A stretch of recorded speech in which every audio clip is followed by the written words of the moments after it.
శ్రీ కొణిదల పవన్ కళ్యాణ్.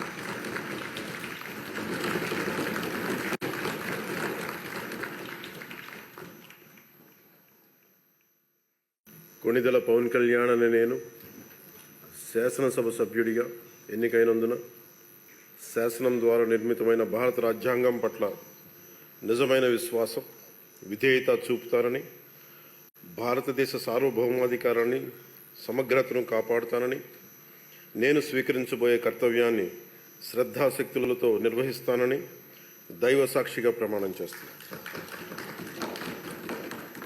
ఆంధ్రప్రదేశ్ శాసనసభ సభ్యుడైన కొణిదల్ పవన్ కళ్యాణ్ అనే నేను సభా నియమాలకు కట్టుబడి ఉంటానని, వాటిని అనుసరిస్తానని, సభా మర్యాదలను పాటిస్తానని, సాంప్రదాయాలను గౌరవిస్తానని దైవ సాక్షిగా ప్రమాణం చేస్తాను.